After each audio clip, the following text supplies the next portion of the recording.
Made with spoken. The Eigenstate Cascade by Zyjeski.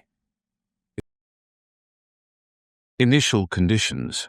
The fluorescent lights clicked on one by one, casting shadows across the humming lab. Eppy stood in the doorway for a moment. He breathed in the sterile air. 6:03 a.m. glowed on the wall clock. 3 minutes late. He moved Sasha's abandoned coffee mug to the edge of her empty desk. 3 weeks since she'd left for CERN, taking half their research and all of their conversations. He rotated the mug until its handle aligned perfectly with the desk edge.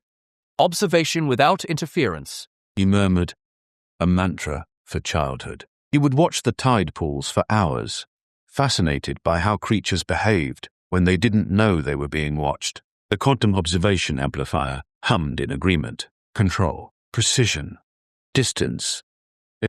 These were the tools that would validate his approach. Despite Sasha's insistence that observer and observed couldn't be separated, her voice from their last argument echoed. You think you can watch without affecting? That's not physics, it's fantasy. He tugged at the zipper of his fleece and turned to the console. The amplifier rested at the center of the room like a dormant organ. With a few keyed commands, the core interface flickered alive. He began calibrations with quiet confidence, methodical and calm. Another day, another confirmation. Anomalous readings. The readings twitched. Eppy frowned. Phase harmonics drifted out of sync by half a sigma. He adjusted the amplifier's input resolution. Still twitching, he increased power slightly, just enough to settle the quantum noise. odd, He muttered, not alarmed, but intrigued. He left the amplifier running while cross-checking instruments across the lab. Spectrometers, field density arrays. He pinged the local server, made a note to review the amplitude buffer later. His fingers recorded data in precise notation. Last night's entry still visible in the lab journal. amplifier achieving 97% wave collapse rate at quantum level. Success imminent. The tip of his pen pressed harder against the page than necessary.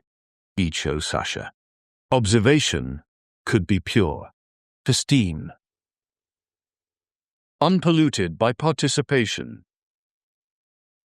Initial manifestation. He reached for his coffee. The mug wouldn't budge.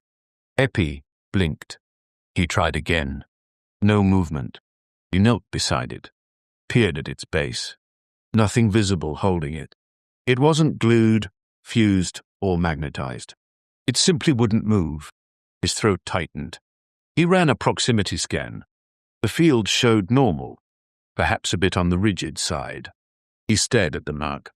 He recorded the data, marking the spatial fixity in red. Tried to push it again with his pen.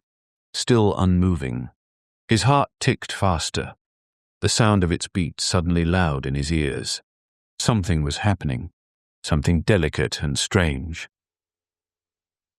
And he was the only one watching. Cascade propagation.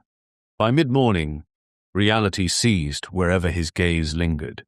Oscilloscope needles locked mid-oscillation. Cables turned rigid as rebar. A plastic clamp of the edge of the workbench anchored itself after 10 seconds of scrutiny during a test. The more attention he gave to an object, the more it refused to change. The phone displayed Sasha's contact before it went dead under his stare. His fingers hovered over the screen. She'd warned him 6 months earlier, her voice tinged with frustration. You're pushing measurement too far. Some things resist being pinned down. Her last email from Geneva still sat in his inbox. Found anomalies in your equations. Call immediately. Eppy hadn't called. He tried calling again. The speaker produced a single tone, then died. The network indicator blinked slowly, then stopped completely. The taste of copper spread across his tongue. Fear. Containment breach. Eppy stepped into the hallway, seeking another terminal.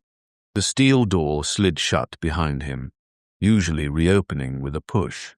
Now the metal wouldn't yield beneath his hands. He stared at it too long. Transformation raced across its surface like frost claiming a window. The door transmuted from metal to something diamond hard. He backed away, slowly, his reflection distorted in a darkened monitor. Scientist or subject, Eppy thought. Observer or observed? For a moment, the stranger stared back. The amplifier continued its reckless humming. He powered the lights down to reduce stimulus. Then he sat in a corner, pulling out a protein bar without looking at it. He unwrapped it and chewed, half expecting it to turn into steel in his mouth. Observation creates collapse, he whispered to himself. The cornerstone of quantum mechanics, revealing itself in macroscopic terror. But this scale, this permanence, impossible. System failure. He tried to shut it down. The amplifier radiated heat against his palm. The controls wouldn't register his commands. He yanked at the housing, desperate. The screen remained frozen. What have I done? He said, the words escaping before he could cut them off with scientific detachment. He cursed, punched the emergency cutoff. He winced as his knuckles struck the unyielding surface of the button. It couldn't be pushed. Across the corridor, light distortions rippled like heat waves, before solidifying mid-ripple. The air itself began to transform into invisible barriers wherever he looked for too long. His breath caught against suddenly solid patches of atmosphere. A security alert flashed on the single remaining active monitor. He read a few words without focusing on the message. Anomaly detected. Lab 4. Containment protocol.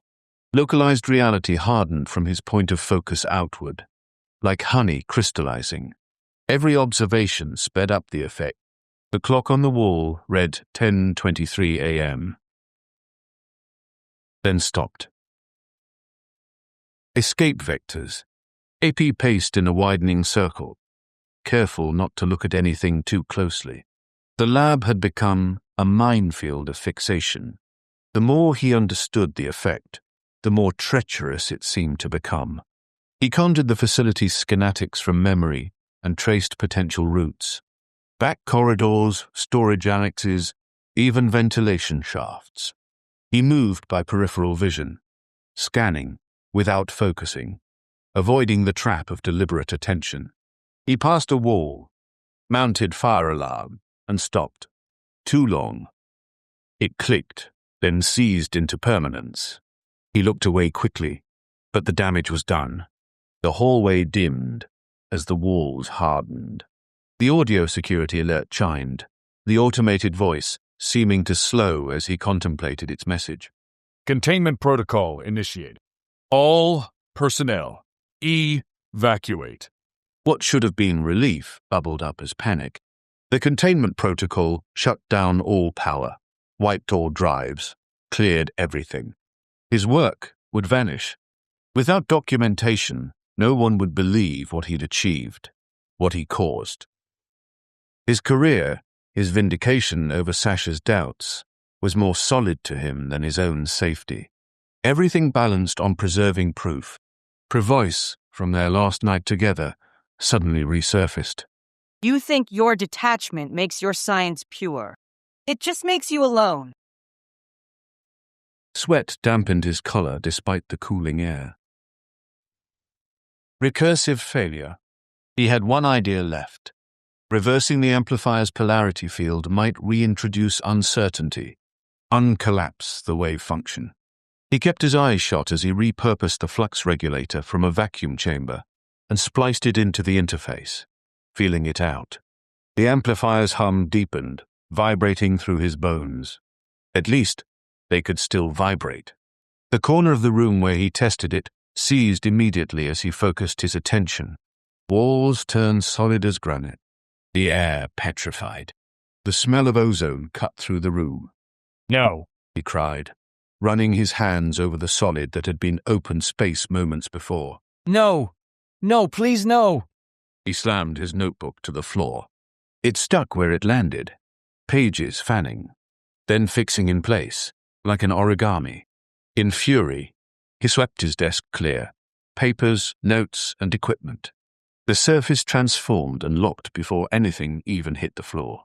He closed his eyes and grabbed the most recent notes, trying to angle his phone and take photographs of each page. The security alert sounded again, but he paid it no mind. Containment breach protocol initiating. All personnel, evacuate. Eppy staggered back when the pages would no longer turn. I've created something I can't measure or control. What would Sasha say now? Thought pierced sharper than expected.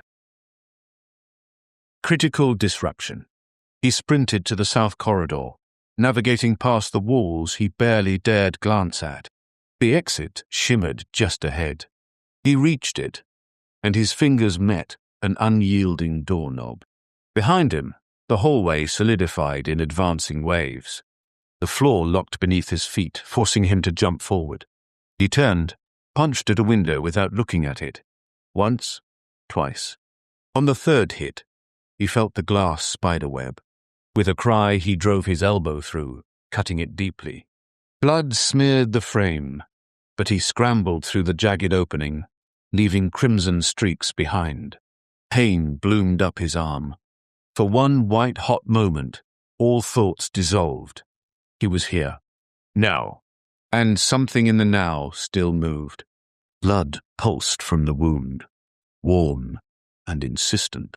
The strong sting anchored his body in a way equations never had. For the first time that day, the theory melded into raw sensation. The metallic taste of fear returned to his tongue. The pain said, "You're still here." Terminal analysis. Eppy huddled beneath the emergency stairwell, arm wrapped and strips torn from his undershirt. The bleeding stopped, but steady throbs reminded him he was still part of a world that moved, if barely. He unspooled his last coherent thoughts. The error law exposed in Sasha's last notes, the ones he dismissed with such certainty. His equations hadn't accounted for recursive observation, the way it becomes part of the system. Measuring the measuring. She'd scrawled in the margin, her handwriting revealing the frustration he'd ignored. The amplifier wasn't just collapsing the wave functions. It was amplifying his own consciousness as an observer, creating a feedback loop. He wasn't watching reality harden.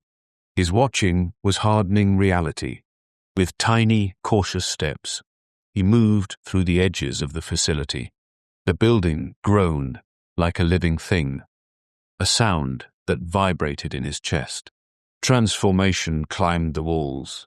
Concrete and metal turned into some hybrid substance, smooth as glass and hard as diamond. The wall clock he passed read 5 p.m., then locked, trapping time itself. His face reflected in its glass, distorted and unfamiliar. Paradigm dissolution. By evening, the instruments had failed. Batteries drained. Digital readouts locked mid-blink. Numerals caught between states. He threw down the last sensor module.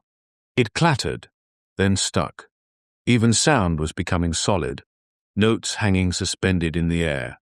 I can't observe without changing what I observe. He admitted, begrudgingly, his fundamental approach to reality collapsing along with the surrounding building. The facility warning blared again. Containment breach protocol. 20 minutes to complete purge. He switched off his flashlight and stood in the darkness. The silence pressed against his skin. The air around him shifted, layered, denser here, thinner there. Pockets of stillness and motion. He could feel the differences without seeing them. Subtle variations in resistance against his skin. His methodical framework of measurement had shattered. He was no longer observing the world. He existed within the act of observation itself. Maximum constraint. The laboratory had become a prison of perception. Doors, chairs, all objects, and even the air locked wherever his attention lingered. Eppy, curled in a janitor's closet. Each breath sounded thunderous in the confined space. His injured arm throbbed less now. The pain had withdrawn to a distant shore. Outside, the corridor flickered when he blinked. Time itself thickened, moving with reluctant viscosity. The facility warning updated. Containment breach protocol. 5 minutes to complete purge. Beyond the transformed zone, normalcy seemed to wait, but also failure and erasure of everything he'd built. Nothing remained to measure or document. He closed his eyes and stopped trying. In the forced stillness, his awareness shifted. The rhythm of his breathing, in, out, the subtle weight transfers as he rocked back and forth, the pulse behind his ears, minute sensations that had always existed beneath his notice, emerged in the foreground. Without the option of action, perception expanded into territories he'd never taken the time to explore. Perceptual inversion. Darkness flooded the space as the purge initiated. The emergency lights sputtered, and all faded, except the one he could see from his little closet. The red glow it threw froze in a halo around it, piercing the small metal cage it was encased in. Eyes closed, eyes open. No difference now. Then there was a sudden shift. When he didn't focus, in the moments when his awareness blurred, space responded differently. The floor underneath him pulsed faintly. He reached without reaching. A slow, unfocused sweep. The fixation slowed. Eppy held his breath. Waited. Moved again. Slower. Looser. Softer. I'm part of the system, He whispered. The words dissolved into air that no longer hardened at his voice. not separate from it. The observer effect was working both ways. By changing how he observed, he changed what was observed. He recalled Sasha showing him meditation techniques before that conference in San Diego. He dismissed it as unscientific. Now he surrendered to the practice, letting his awareness expand without focusing. Quantum consciousness. Eppy sat cross-legged on the floor. Instead of theorizing or calculating, he imagined the objects around him, felt them not as fixed, but as fields. He let his mind float at the threshold of certainty, perceiving not things, but tendencies, probabilities. The solid air before him now vibrated between being and not being. He could taste its potential states, metallic and sweet simultaneously. Everything I've studied about quantum states, He realized. I'm feeling it directly. With effortless intent, he passed his hand through what had been solid. The sensation tingled along his fingers. Neither solid nor empty, but something between. It was not a trick. It was a choice. He wasn't solving the problem anymore.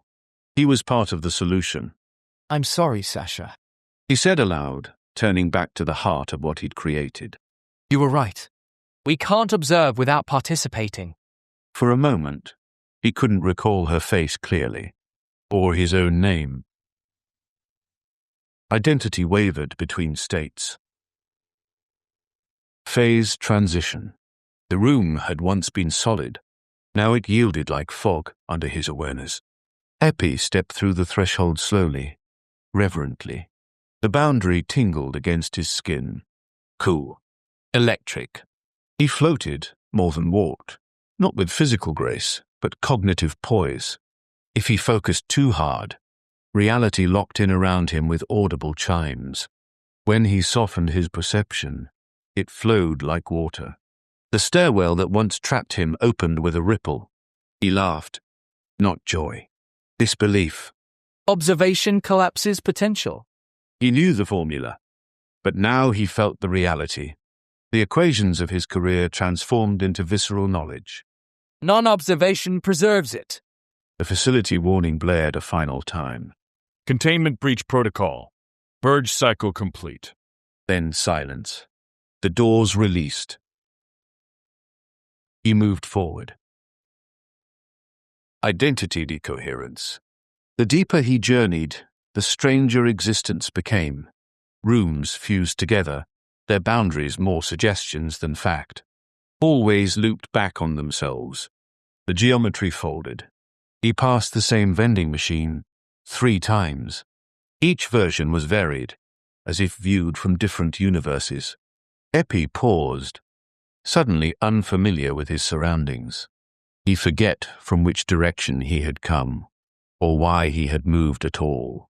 Who was he without fixed coordinates? Without equations? The building was no longer a lab. It was consciousness without boundary, and so was he. He pressed his palm into his chest and couldn't locate his heartbeat.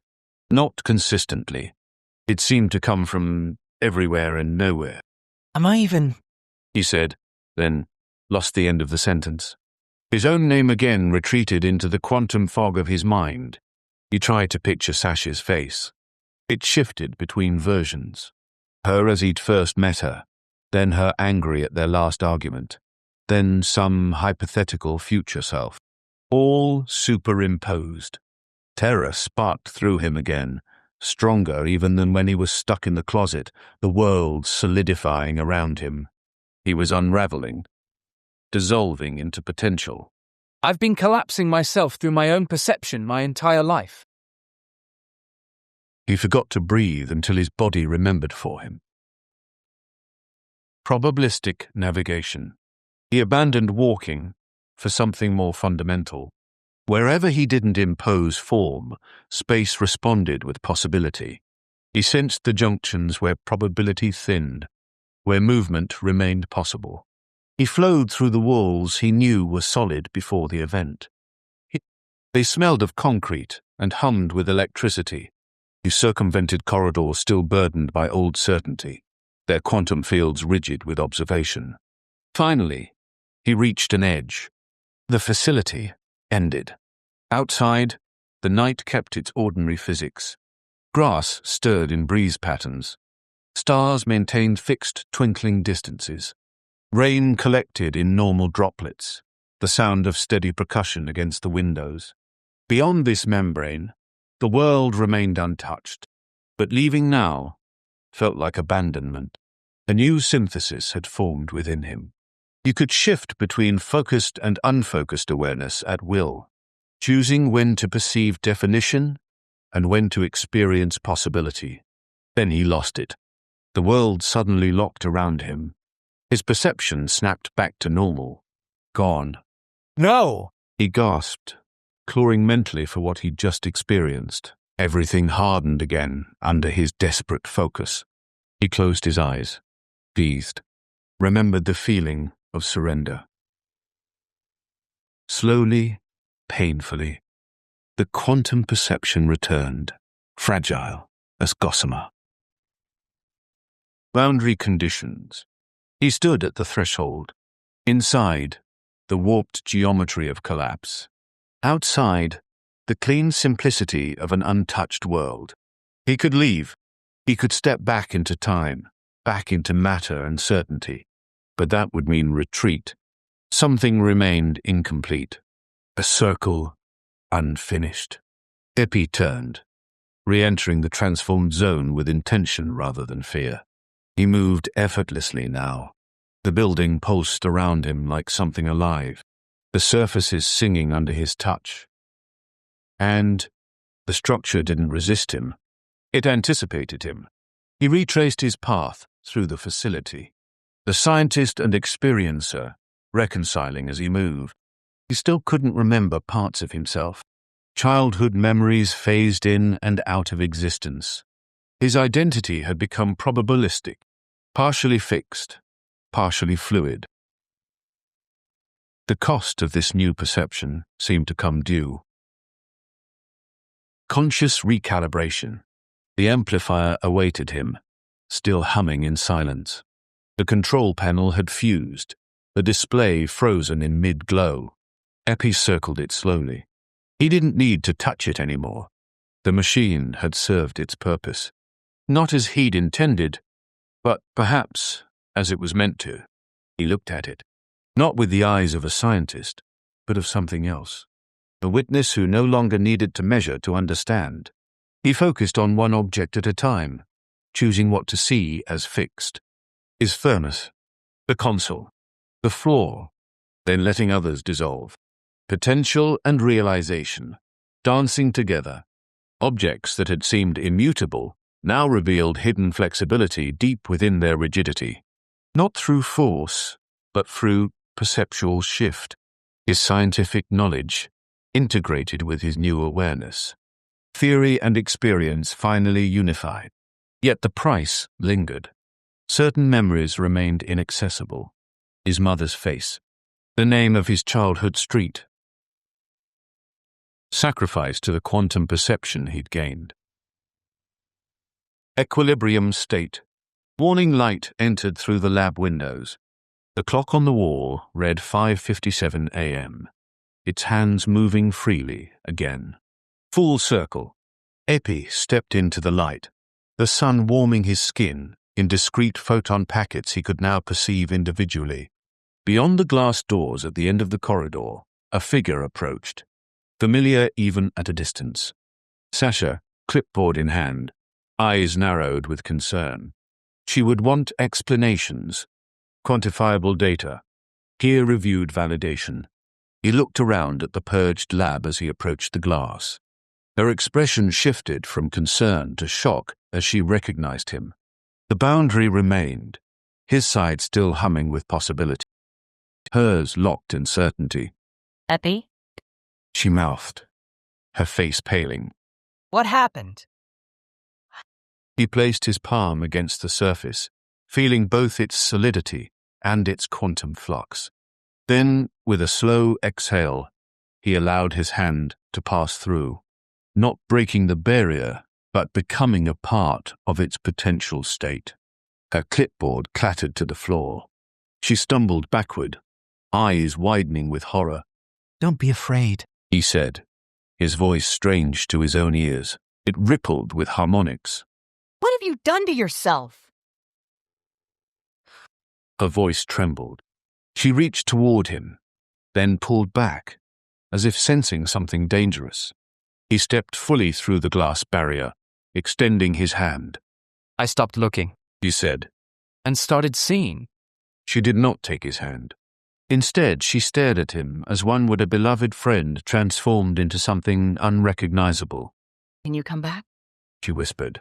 Can you be you again? He considered the question, returned to certainty, to singular perception, to the comfort of a fixed identity. I don't know that I'd want to. He answered honestly, though part of him ached at the distance in her eyes. The world hadn't changed, but he had. Between them stretched the new reality. That which we fix in place, we also trap. Between observation and surrender lies a universe waiting to become, but at the cost of who we once were. Professional audiobooks in a click. Spoken.